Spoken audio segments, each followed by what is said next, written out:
Bismillahirrahmanirrahim. Assalamualaikum warahmatullahi wabarakatuh. Nama Rasini, NIM 1714218, kelas PBSD semester 6. Video kali ini saya akan menjawab pertanyaan UAS MK Sistem Pengawasan Perbankan Syariah. Untuk jawaban yang pertama, yaitu cara bank syariah agar dapat melindungi deposan dari kerugian adalah membandingkan modal dengan dana-dana pihak ketiga. Nah, dilihat dari sudut perlindungan kepentingan para deposan, perbandingan antara modal dengan pos-pos pasifa merupakan petunjuk tentang tingkat keamanan simpanan masyarakat pada bank. Selanjutnya, membandingkan modal dengan aktiva beresiko. Ukuran kedua ini yang menjadi kesepakatan BIS atau Bank for International Settlement, yaitu organisasi bank sentral dari negara-negara maju yang disponsori oleh Amerika Serikat, Kanada, negara-negara Eropa, Barat, dan Jepang. Kesepakatan tentang ketentuan permodalan itu dicapai pada tahun 1988 dengan menetapkan CAR, yaitu rasio minimum yang mendasar kepada perbandingan antara modal dengan aktiva beresiko. Fungsi dari lembaga penjamin simpanan adalah: pertama, menjamin dan mengamankan transaksi terkait simpanan nasabah. Simpanan nasabah merupakan sesuatu yang sangat berarti untuk LPS, mengingat mayoritas tugas dan fungsi LPS berkutat pada simpanan nasabah. Yang kedua, mengatur pendaftaran bank. Dalam menjalankan tugasnya untuk mengatur pendaftaran bank, LPS menggunakan laporan bank. Dari laporan yang dikirimkan oleh bank ini, LPS dapat menganalisa kesehatan keuangan bank sesuai dengan peraturan undang-undang tertulis maupun tidak tertulis terkait keamanan dan kerahasiaan bank yang berlaku. Ketika bank telah berhasil terdaftar oleh LPS, maka tugas selanjutnya yang LPS harus lakukan adalah memasang pengumuman terkait bank tersebut. Ketiga, mengedukasi dan memberikan hukuman sebagaimana perlu. Bukan hanya mengadakan penyuluhan satu arah antar institusi atau masyarakat saja, namun LPS juga berwenang mengadakan penyuluhan pada bank atau masyarakat dalam rangka melaksanakan penjaminan simpanan dan memelihara stabilitas sistem perbankan. Nah, dari ketiga peran fungsi yang dimiliki oleh LPS beserta wewenang yang di atas, kita tahu kebanyakan melibatkan kerjasama dengan bank. Kendati demikian, sebagai lembaga pemerintah yang melayani masyarakat, lingkup tugas, tanggung jawab, serta wewenang LPS juga mencakup kebutuhan rakyat Indonesia, khususnya dalam hal menggalakkan penyimpangan uang dalam bank.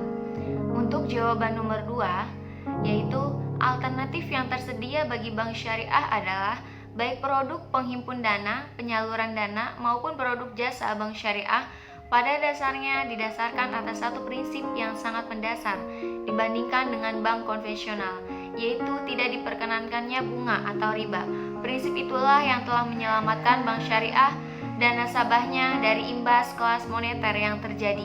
Bunga diharamkan. Oleh karena itu, semua transaksi perbankan bank syariah didasarkan atas pola jual beli atau perdagangan. Di samping itu, semua aspek perbankan yang baik sebagaimana terdapat pada pengelolaan perbankan konvensional seperti prinsip 5C, capital, collateral, capacity, character, and condition, dijalankan dengan sebaik-baiknya. Mengingat ada aspek ukrawi dalam pengelolaan dana perbankan syariah, praktek markup atas suatu pembiayaan proyek. Selanjutnya yaitu jawaban nomor 3. Jenis risiko yang melekat pada bisnis perbankan adalah risiko kredit. Suatu risiko kerugian yang disebabkan oleh ketidakmampuan dari debitur atas kewajiban pembayaran utangnya, baik utang pokok maupun bunganya ataupun keduanya. Risiko pasar. Suatu risiko yang timbul karena menurunnya nilai suatu investasi karena pergerakan pada faktor-faktor pasar. Risiko likuiditas, risiko yang muncul akibat kesulitan menyediakan uang tunai dalam jangka waktu tertentu. Risiko operasional, risiko yang timbul karena tidak berfungsinya sistem internal yang berlaku, kesalahan manusia, kegagalan sistem dan faktor eksternal seperti bencana alam, demonstrasi besar. Risiko hukum, risiko yang timbul karena ketidakmampuan manajemen perusahaan dalam mengelola munculnya permasalahan hukum yang dapat menimbulkan kerugian atau kebangkrutan perusahaan. Risiko Risiko strategik, risiko yang disebabkan oleh adanya pengambilan keputusan atau penerapannya strategi bank yang tidak tepat atau kegagalan bank dalam merespon perubahan-perubahan kondisi eksternal. Risiko kepatuhan, risiko akibat bank tidak mematuhi atau tidak melaksanakan peraturan perundang-undangan, ketentuan dari regulator yang berlaku atau tidak memenuhi prinsip syariah.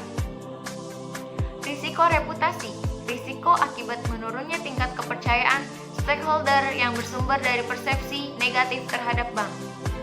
Selanjutnya, langkah untuk meningkatkan budaya manajemen risiko pada bank syariah adalah langkah yang pertama, komitmen pimpinan menciptakan irama yang sama, tone at the top.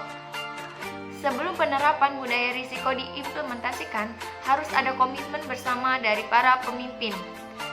Pemimpinlah yang menjadi pendorong utama memulai budaya risiko. Selanjutnya, manajer dan pimpinan level menengah berperan penting dalam mengkomunikasikan dan mempengaruhi perilaku karyawan dalam upaya untuk mengimplementasikan manajemen risiko. Kedua, berikan edukasi kepada seluruh stakeholder mengenai pentingnya melakukan manajemen risiko. Sampaikan pemahaman kepada mereka bagaimana potensi kerugian jika tanpa manajemen risiko. Lakukan workshop dan training manajemen risiko untuk manajer di berbagai level organisasi, bahkan stakeholder lainnya seperti supplier dan partner. Ini supaya stakeholder yang terkait dengan bisnis kita dapat melakukan manajemen risiko dengan standar yang sama. Ketiga, lakukan kegiatan-kegiatan bersifat knowledge sharing mengenai manajemen risiko, di mana karyawan dapat saling berbagi pengetahuan dan pengalaman mengenai manajemen risiko. Keempat, sesuatu menjadi kultur jika dilakukan secara terus-menerus dan konsisten dalam jangka waktu yang panjang. Oleh karena itu, supaya budaya risiko tercipta, maka harus terdapat komunikasi yang konsisten mengenai pentingnya manajemen risiko dalam aktivitas keseharian, sehingga orang akan konsisten dalam melakukan manajemen risiko dan aktivitasnya. Kelima, jika organisasi mengekspektasikan supaya orang-orang di dalamnya melakukan manajemen risiko, maka harus diciptakan suatu pendekatan yang jelas terhadap manajemen risiko. Prosedur harus didokumentasikan, disosialisasikan, untuk kemudian diimplementasikan dalam keseharian pengambilan keputusan. Hal ini supaya jelas dan tidak terjadi kebingungan mengenai langkah apa yang harus diambil. Baik, cukup sekian jawaban UAS Sistem Penguasaan Perbankan Syariah. Kurang dan lebihnya saya minta maaf. Wabillahi taufiq wal hidayah. Wassalamualaikum warahmatullahi wabarakatuh.